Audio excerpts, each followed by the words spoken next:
আবারও যুদ্ধ থেকে সরে আসার কথা জানালো যুক্তরাষ্ট্র। আলোচনায় আস্থা নেই তেহরানের। ট্রাম্পকে শান্তির পথ খোঁজার আহ্বান পোপ লিওর। ত্রিমুখী যুদ্ধে কার্যত অচল খুবই গুরুত্বপূর্ণ হরমুজ প্রণালী। খাদের কিনারে বিশ্ব অর্থনীতি খুলে দিলেও ক্ষতি কাটাতে সময় লাগবে বেশ কয়েক বছর।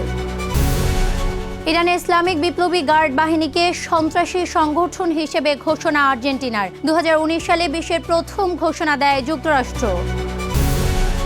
ইরাকের বাগদাদে প্রকাশ্য দিবালোকে মার্কিন সাংবাদিক অপহরণ। অভিযানে একজন গ্রেপ্তার। কাজ করছে মার্কিন পররাষ্ট্র দপ্তর। আরব আমিরাতে ড্রোনের ধ্বংসাবশেষের আঘাতে বাংলাদেশি নিহত। ইরান যুদ্ধ শুরুর পর এ পর্যন্ত 6 বাংলাদেশি নিহত। এবং পশ্চিমবঙ্গ বিধানসভা নির্বাচন ঘিরে অভিনব কৌশলে সরগরম ওপার বাংলা। ভোটারদের মন জয় করতে কেউ নাপিত, কেউ মাতাচ্ছেন খেলার মাঠ। বিশ্বজুড়ে ঘটে যাওয়া দিনের গুরুত্বপূর্ণ ঘটনাবলী নিয়ে আরটিভির নিয়মিত আয়োজন সারাদিনের বিশ্বে। আপনাদের সঙ্গে আছি আমি আফিফা আহসান সদয়। আগামী 2-3 সপ্তাহের মধ্যে ইরান অভিযান শেষ করবে যুক্তরাষ্ট্র। হোয়াইট হাউসে সাংবাদিকদের এমন কথা জানিয়েছেন মার্কিন প্রেসিডেন্ট ডোনাল্ড ট্রাম্প। মার্কিন পররাষ্ট্রমন্ত্রী মার্কো রুবিও ইঙ্গিত দিয়েছেন খুব শিগগিরই ইরান যুদ্ধের ইতি টানবে যুক্তরাষ্ট্র। তবে ইরানের পররাষ্ট্রমন্ত্রী আব্বাস আরাকচি জোর দিয়ে বলেছেন যুক্তরাষ্ট্রের সঙ্গে আলোচনায় তার কোনো আস্থা নেই এবং ওয়াশিংটন থেকে বার্তা পেলেও কোনো আলোচনা চলছে না। সংকট সমাধানে টেলিফোনে কথা বলেছেন রাশিয়া ও সংযুক্ত আরব আমিরাতের প্রেসিডেন্ট। বিস্তারিত সামিউল শিহাবের রিপোর্টে। মধ্যপ্রাচ্য সংঘাতের গত 1 মাসে একাধিকবার যুদ্ধবন্ধের আশ্বাস দিয়েও বাস্তবে যুদ্ধ থেকে পিছু হটেনি যুক্তরাষ্ট্র। বুধবার হোয়াইট হাউসে সাংবাদিকদের সঙ্গে আলাপকালে আবারও যুদ্ধ থেকে সরে আসার কথা জানান প্রেসিডেন্ট ডোনাল্ড ট্রাম্প। তিনি বলেন ইরানে আক্রমণাত্মক কার্যক্রম গুটিয়ে ফেলা হচ্ছে এবং আগামী 2 থেকে 3 সপ্তাহের মধ্যে এই অভিযান শেষ হবে। মার্কিন পররাষ্ট্রমন্ত্রী মার্কো রুবিও ইঙ্গিত দিয়েছেন নির্দিষ্ট সামরিক লক্ষ্যমাত্রা অর্জিত হওয়ার কাছাকাছি পৌঁছানোয় তারা এখন এই যুদ্ধ শেষ করার কথা ভাবছে। তবে এই সময়ের মধ্যে ইরান কোনো পাল্টা পদক্ষেপ নিলে পরিস্থিতির পরিবর্তন হতে পারে বলেও ইঙ্গিত দিয়েছে ওয়াশিংটন। তবে যুক্তরাষ্ট্রের পক্ষ থেকে যুদ্ধ শেষ করতে চাইলেও ইসরায়েলি প্রধানমন্ত্রী বেনিয়ামিন নেতানিয়াহু দাবি করছেন এখনও তেহরানের পারমাণবিক সক্ষমতা পুরোপুরি ধ্বংস হয়নি। ইরানি পক্ষ থেকেও যুক্তরাষ্ট্রের সঙ্গে আলোচনার কথা অস্বীকার করা হয়েছে। অন্যদিকে যুক্তরাষ্ট্রের বিশ্বাসঘাতকতা সত্ত্বেও ইরান এখনও শান্তি বজায় রাখতে প্রতিশ্রুতিবদ্ধ বলে জানিয়েছেন পাকিস্তানে নিযুক্ত ইরানি রাষ্ট্রদূত রেজা আমিরি মোকাদ্দাম। যদিও এসব আশ্বাসে একদমই কমেনি পাল্টাপাল্টি হামলা। ইরানের ইস্পাহান প্রদেশের মোবারাকা ইস্পাত কারখানার পর এবার বরুজেন শহরের সেফিদাসত ইস্পাত কমপ্লেক্সেও হামলার ঘটনা ঘটেছে। আইআরজিসি জানিয়েছে ইরানে মার্কিন ও ইসরায়েলের যৌথ হামলায় পরিবারসহ নিহত হয়েছেন সশস্ত্র বাহিনীর মেজর জেনারেল জামশিদ এজঘানি। বৈরুতের দক্ষিণ উপকণ্ঠে ইসরায়েলি বিমান হামলায় অন্তত 2 জন নিহত হয়েছেন। এছাড়া দেশটির দক্ষিণাঞ্চলে ইসরায়েলি বিমান হামলায় এক অন্তঃসত্ত্বা নারীসহ নিহত হয়েছে অন্তত 8 জন। এদিকে মধ্যপ্রাচ্যের বর্তমান অস্থিতিশীল পরিস্থিতি নিয়ে টেলিফোনে আলাপ করেছেন রাশিয়ার প্রেসিডেন্ট ভ্লাদিমির পুতিন ও সংযুক্ত আরব আমিরাতের প্রেসিডেন্ট মোহাম্মদ বিন জায়েদ আল নাহিয়ান। যুদ্ধবন্ধে মার্কিন প্রেসিডেন্ট ডোনাল্ড ট্রাম্পকে জরুরি ভিত্তিতে সংঘাত থেকে সরে আসার পথ খোঁজার আহ্বান জানিয়েছেন পোপ চতুর্দশ লিও। সামিউল শিহাব, আরটিভি।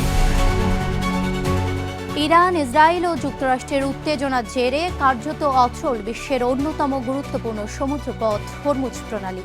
এই অচল অবস্থায় বিশ্বজুড়ে জ্বালানি সরবরাহ বাধাগ্রস্ত হওয়ায় খাদের কিনারে বিশ্ব অর্থনীতি। তবে বিশ্লেষকরা বলছেন আজই যদি এই জলপথ খুলে দেওয়া হয় তবুও এর নেতিবাচক প্রভাব কাটতে সময় লাগবে বেশ কয়েক বছর।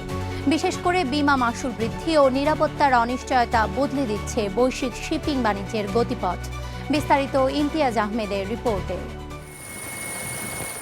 চারিদিকে তাকালে মনে হবে এ যেন শান্ত নীল জলরাশি, কিন্তু মধ্যপ্রাচ্যের যুদ্ধাবস্থায় এই নীল জলরাশি আর শান্ত নেই। থমকে আছে বিশ্ব বাণিজ্যের চাকা। পারস্য উপসাগরের প্রবেশদ্বার খ্যাত হরমুজ প্রণালী এখন আক্ষরিক অর্থে এক গোলকধাঁধা। ইরানের আংশিক অবরোধের কারণে বর্তমানে এই অঞ্চলে আটকা পড়েছে প্রায় 2000 জাহাজ, যার মধ্যে 400-এরও বেশি জাহাজ ওমান সাগরে নোঙর করে আছে কেবল পথ খোলার অপেক্ষায়।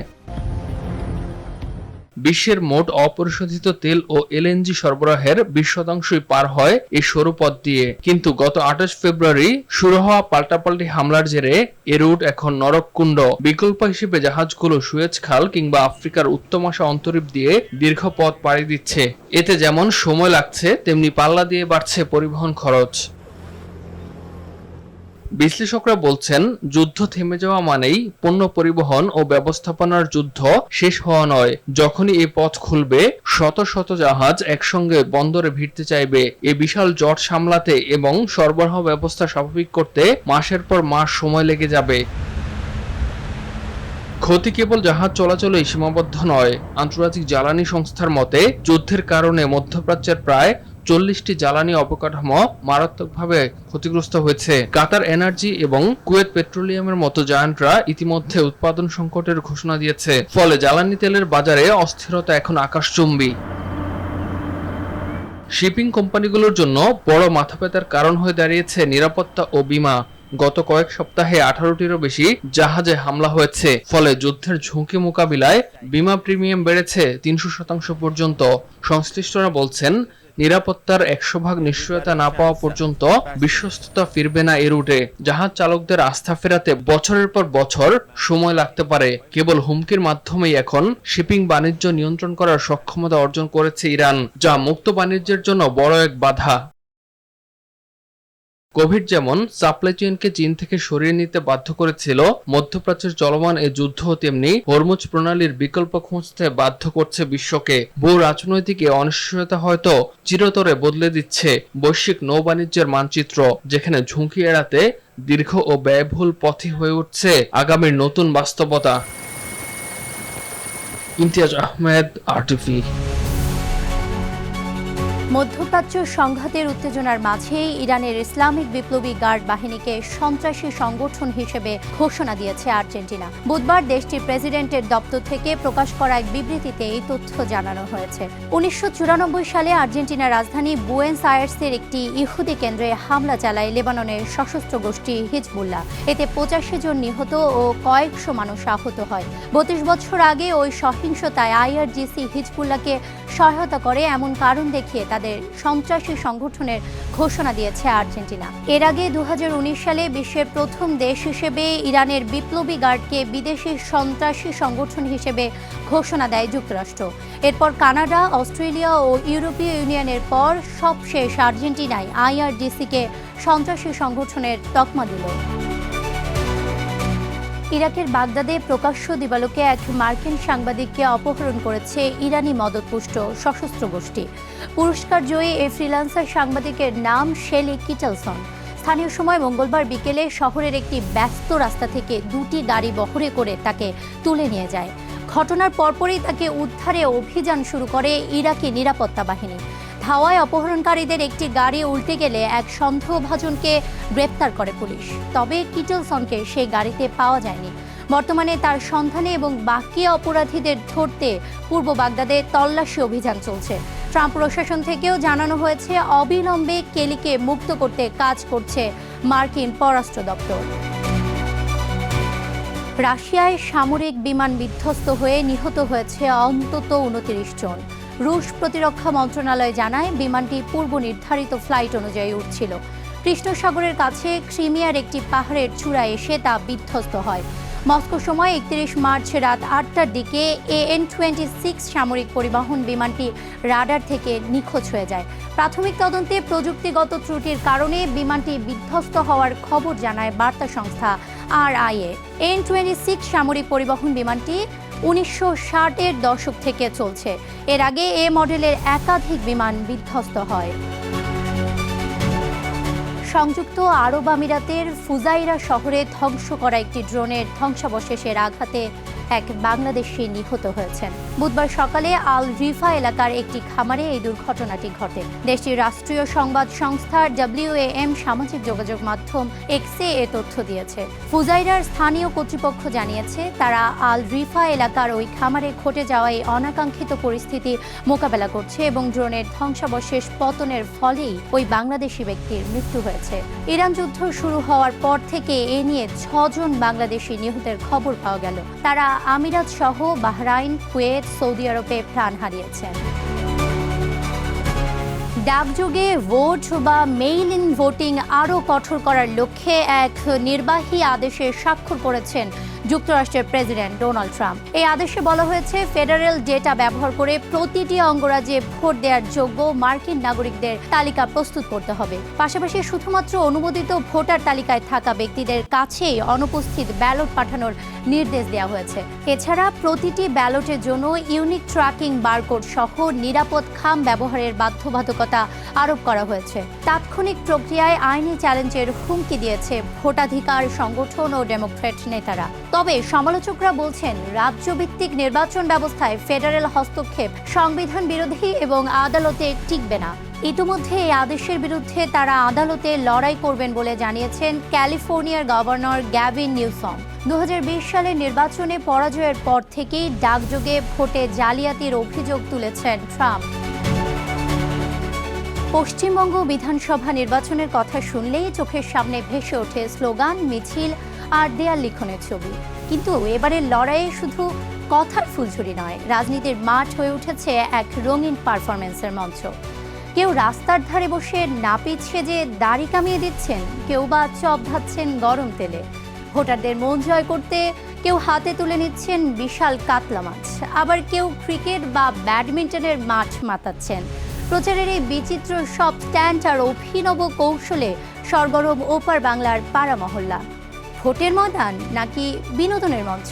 প্রার্থীদের এই অলরাউন্ডার পারফরমেন্স নিয়ে কলকাতা প্রতিনিধি পরমাশিস ঘোষ রায়ের প্রতিবেদন, জানাচ্ছেন ইমতিয়াজ আহমেদ।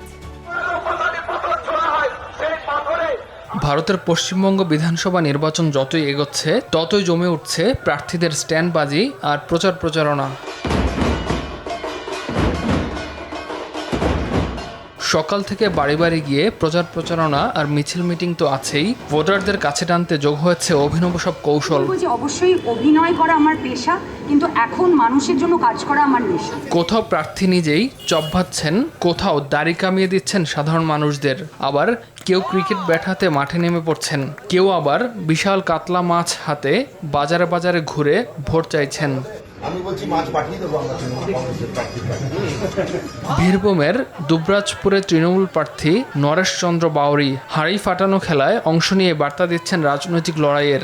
খেলায় অংশগ্রহণ করলাম, এইভাবে বিজেপিকে আমি এখানে পরাস্ত করবো। বিজেপি অবধারিত ফেল করবে দুবরাজপুর বিধানসভা।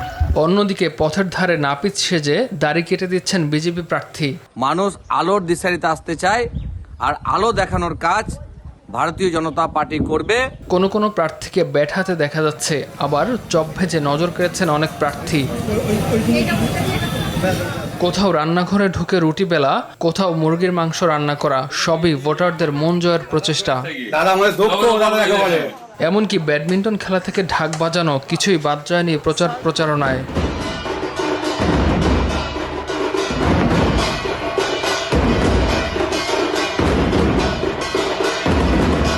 সব মিলিয়ে এবারের নির্বাচনে শুধু প্রতিশ্রুতি নয়, পারফরমেন্সই হয়ে উঠেছে বড় এক ফ্যাক্টর।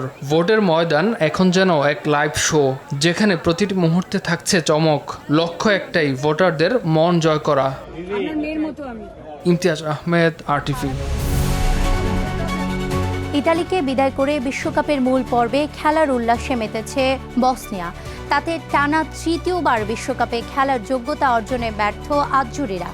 আর বসনিয়া জায়গা করে নিয়েছে 12 বছর পর। এদিকে উৎসবের নগরীতে রূপ নিয়েছে ইরাক। বলিভিয়ার 30 বছরের অপেক্ষা বাড়িয়ে 40 বছর পর বিশ্ব আসরে খেলা নিশ্চিত করেছে দেশটি। মন ভাঙার গল্প আর বিজয় উল্লাসের কথা জানাচ্ছেন রাফি আমিন। ফুটবলের আকাশে আবারও এক হতাশার গল্পের জন্ম। আনন্দ আর আক্ষেপের দুই বিপরীত স্রোতে ভেসে যাচ্ছে ইউরোপের দুই দেশ। একদিকে স্বপ্ন পূরণের উল্লাস, অন্যদিকে দীর্ঘশ্বাসে মোরা হতাশা। ঐতিহ্যের রোম যেন এখন ভুলতে বসেছে ইতিহাস। অথচ সেই ইতিহাসে দাঁড়িয়েই প্রত্যাবর্তনের গল্প লিখল বসনিয়া। লড়াই, ধৈর্য আর অদম্য বিশ্বাসে ভর করে পূর্ণতা পেয়েছে দেশটি, নিশ্চিত করেছে বিশ্বকাপের মঞ্চে নিজেদের জায়গা। ট্রাইবেকারে ইতালিকে কাঁদিয়ে সারাভুয়ার আকাশে এখন যেন উৎসবের রং, প্রতিটি মুখে গর্বের হাসি। এ যেন শুধু একটি দলের সাফল্য নয়, বরং একটি জাতির আত্মবিশ্বাসের পুনর্জন্ম। 2014 সালে সর্বশেষ ও প্রথমবার বিশ্বকাপ খেলে বসনিয়া। এরপর দুবার ব্যর্থ হলেও তৃতীয়বার আর সমর্থকদের হতাশ করেনি, সেটাই যেন ফুটে উঠছে তাদের উল্লাসে। অন্যদিকে ইতালি ফুটবলের এক পরাশক্তি, ইতিহাসে ভরা গৌরব গাথা আবারও থেমে গেল স্বপ্নের দোরগোড়ায়। 4 বারের বিশ্ব চ্যাম্পিয়নরা টানা তৃতীয়বারের মতো বিশ্বকাপের মঞ্চে উঠতে না পারার বেদনা যেন আরও গভীর। অন্তত মিলানের প্রতিটা নীরব রাস্তাই এর জানান দিচ্ছে। এটা সত্যি খুব হতাশাজনক ছিল। টানা তৃতীয়বারের মতো আমরা আবারও কোয়ালিফাই করতে পারিনি। বসনিয়াকে অভিনন্দন, তারা খুব ভালো খেলেছে, আমরা আমাদের সবটা দিয়েছি, কিন্তু তবুও এবারও কোয়ালিফাই করতে পারিনি। অথচ এক সময় বিশ্ব ফুটবল শাসন করেছে আজুরিরা, আজ তাদের চোখে শুধু অপূর্ণতার ছায়া। রোমের অলিতে গলিতে এখন প্রশ্ন, কোথায় হারিয়ে গেল সেই পুরানো জৌলস? আমরা খুব হতাশ, আমাদের অবশ্যই আরো ভালো করা উচিত ছিল। আমরা চাইলে পেনাল্টিতে বসনিয়ার মুখোমুখি না হয়েই যোগ্যতা অর্জন করতে পারতাম। আমি 11 বছর বয়সের পর থেকে কোনো বিশ্বকাপ দেখিনি, এখন প্রায় 12 বছর হয়ে গেছে, তাই অনেক কষ্ট আর হতাশ লাগছে, বিশেষ করে এমন একটি দলের কাছে হেরে যাওয়ায়। এদিকে মেক্সিকোর গুয়াদেলুপ স্টেডিয়ামে ইতিহাস লিখে 40 বছর পর বিশ্বকাপে ফিরল ইরাক। প্লে অফ ফাইনালে বলিভিয়াকে 2-1 গোলে হারিয়ে 48তম দল হিসেবে মূল পর্বে জায়গা করে নিয়েছে দেশটি। তাতে হতাশার গল্প আরও লম্বা হলো বলিভিয়ার। সর্বশেষ 1994 সালে বিশ্ব আসরে অংশ নিয়েছিল দেশটি। এজন্য ফুটবলের নির্মম সৌন্দর্য, একদিকে বিজয়ের উল্লাস, অন্যদিকে ব্যর্থতার নিঃশব্দ কান্না। বসনিয়া ইরাকের উত্থান আর ইতালি বলিভিয়ার পতন একটা কথারই জানান দেয়, খেলায় বর্তমানই শেষ কথা। তাই তো ফুটবল শুধু গোল আর জয়ের গল্প নয়, এটি আবেগ, আশা আর কখনো কখনো অপূর্ণতার এক অন্তহীন কাব্য। রাফি আমিন, RTV। আর এরই সাথে শেষ করছি সারাদিনের বিশ্ব। RTVর সাথে সংযুক্ত থাকুন, মতামত জানান RTVর সামাজিক যোগাযোগ মাধ্যমগুলোতে।